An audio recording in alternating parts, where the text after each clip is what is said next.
Hi everyone, welcome to the geography class and I am lecturer Sudha Topno from Sentence Intermediate College, Ranchi. Students, again we will discuss about the chapter Transportation and Communication, and in this chapter we will discuss again about the new topic Air Transport. Students, आज हम लोग chapter पढ़ रहे हैं परिवहन और संचार, जिसके अंतर्गत हम लोग नया टॉपिक पढ़ेंगे वायु परिवहन। देखते हैं वायु परिवहन के बारे में। Introduction. Students, this is the short introduction of air transport. It is the fastest means of transport, but it is very costly. Air transport has brought connectivity revolution in hospitality, deserts, mountainous regions, and snowfields where other means of transport are not reachable. Due to high construction and maintenance cost, air transport is more developed in highly industrialized countries. Supersonic aircrafts cover the distance in very short time. So students, this is the very short introduction of air transport. Now let's see in, अब हम लोग देखेंगे हिंदी में एक छोटी सी परिभाषा कहें या एक छोटा परिचय वायु परिवहन के बारे में। क्या है? यह परिवहन का सबसे तेज साधन है, लेकिन यह बहुत ही महंगा है। जैसा कि हम लोग जानते हैं कि वायु परिवहन वाकई में सबसे महंगा परिवहन का साधन है, लेकिन यह सबसे तेज चलने वाला परिवहन का साधन है। वायु परिवहन ने इनहॉस्पिटैलिटी डेजर्ट्स, पर्वतीय क्षेत्रों और बर्फ क्षेत्रों में कनेक्टिविटी क्रांति ला दी है, जहां परिवहन के अन्य साधन उपलब्ध नहीं है।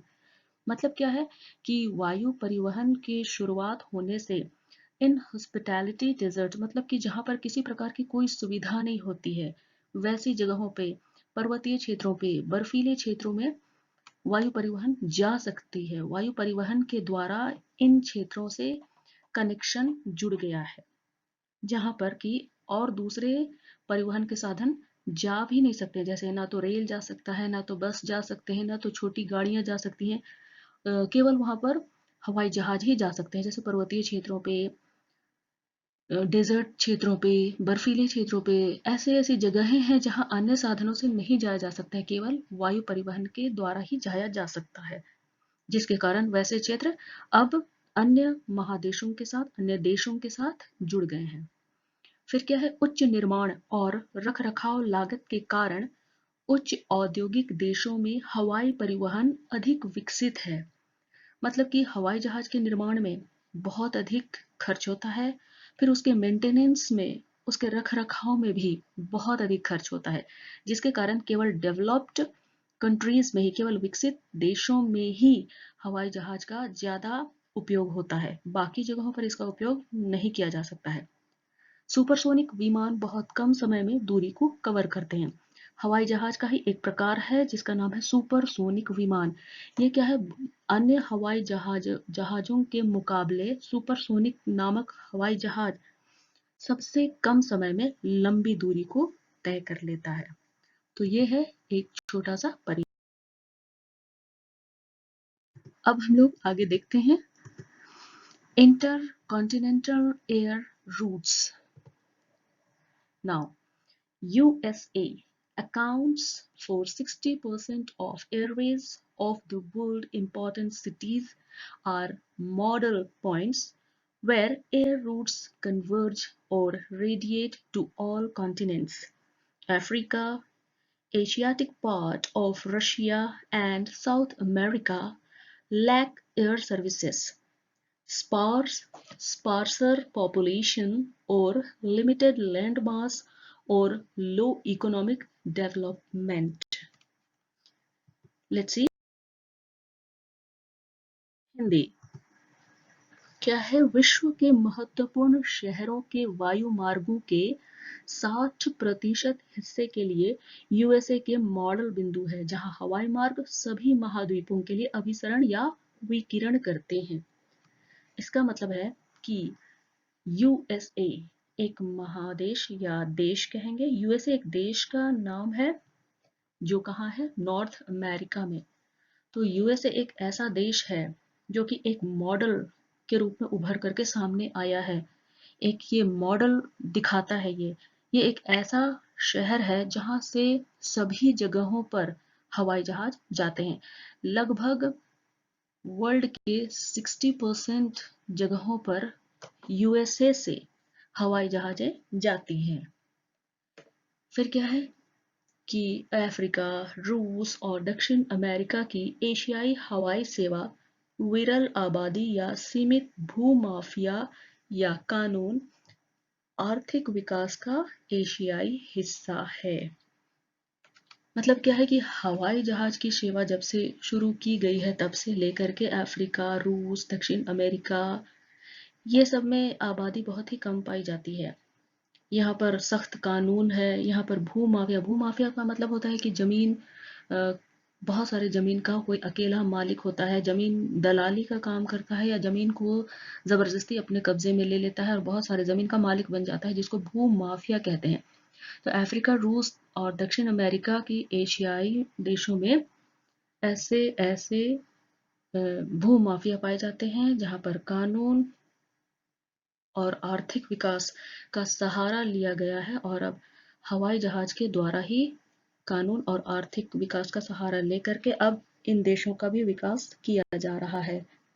ठीक है, समझ में आ गया है। अब हम लोग यहाँ पर देखिए, वर्ल्ड के मैप में एयर ट्रांसपोर्ट का आप लोगों को दिखाया गया है बहुत ही अच्छे तरीके से।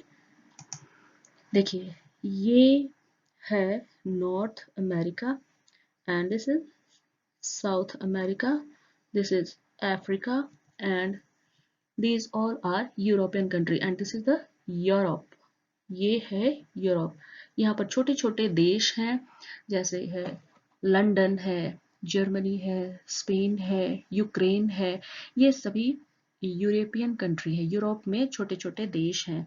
तो यूरोपियन कंट्री के साथ साउथ अमेरिका, नॉर्थ अमेरिका, इन सब में ये सभी लिंक्ड हैं, इंटरकनेक्टेड हैं। किसके द्वारा? हवाई मार्गों के द्वारा, एयर ट्रांसपोर्ट के द्वारा ये सभी जुड़े हुए हैं। यहाँ पर देखिए, ये ब्लैक ब्लैक लाइन जो दिख रहा है, ये हवाई मार्ग हैं, ये जुड़े हुए हैं एक दूसरे से। फिर साउथ अमेरिका, यहाँ पर देखिए नॉर्थ अमेरिका है। नॉर्थ अमेरिका से यहाँ पर जुड़ा हुआ है, ये आपका सारा पैसिफिक ओशन है। व्हाइट व्हाइट दिख रहा है, इधर पैसिफिक ओशन है। यहाँ से हवाई जहाज उड़ता हुआ आता है। यहाँ पर देखिए न्यूजीलैंड है, ऑस्ट्रेलिया है। इधर के पार्ट में यहाँ पर जापान है। यहाँ पर एयर ट्रांसपोर्ट सब एक दूसरे से कनेक्टेड है। नेक्स्ट हम लोग अगला देखेंगे एयर ट्रांसपोर्ट का ही।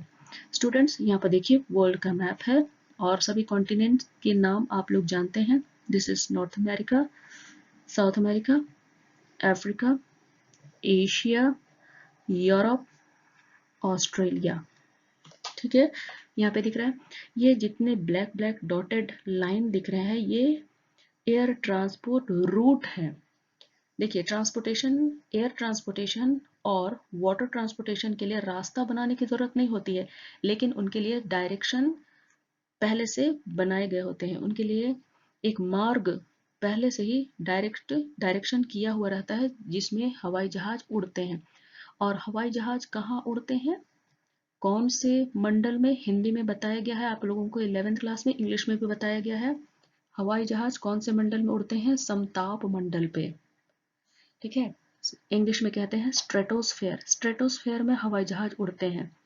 क्यों स्ट्रेटोस्फेयर में ही उड़ते हैं हवाई जहाज? क्योंकि स्ट्रेटोस्फेयर में जो क्लाइमेट होता है वो इक्वल होता है, टेम्परेचर वहाँ का सम होता है, इक्वल होता है। वहाँ पर बिजली का चमकना, बादल का गरजना, बारिश का होना, आंधी तूफानों का चलना, ये सब नहीं होता है। इसलिए एरोप्लेन इजीली स्ट्रेटोस्फेयर में उड़ता है। लेकिन ये बिजली का चमकना, बादल का गरजना, वर्षा होना, आंधी तूफान चलना, ये एटमॉस्फेयर का सबसे निचला हिस्सा में होता है, जिसको हम लोग देख सकते हैं, महसूस करते हैं। और उसको हिंदी में बोलते हैं क्षोभ मंडल, आप लोग सुने होंगे। और उसको इंग्लिश में कहते हैं ट्रोपोस्फेयर। ट्रोपोस्फेयर में ये मौसम की सभी घटनाएं होती हैं, इसलिए वहां पर हवाई जहाज नहीं उड़ सकता है। लेकिन स्ट्रेटोस्फेयर यानी कि समताप मंडल में हवाई जहाज उड़ते हैं, तो उनके लिए दिशा पहले से ही निर्धारित किए हुए रहते हैं, उन्हीं पर हवाई जहाज उड़ते हैं। और वर्ल्ड में सभी इंटर कनेक्टेड है, सभी कॉन्टिनेंट एयर ट्रांसपोर्ट से जुड़े हुए हैं। I think air transportation chapter आप लोगों को समझ में आ गया होगा।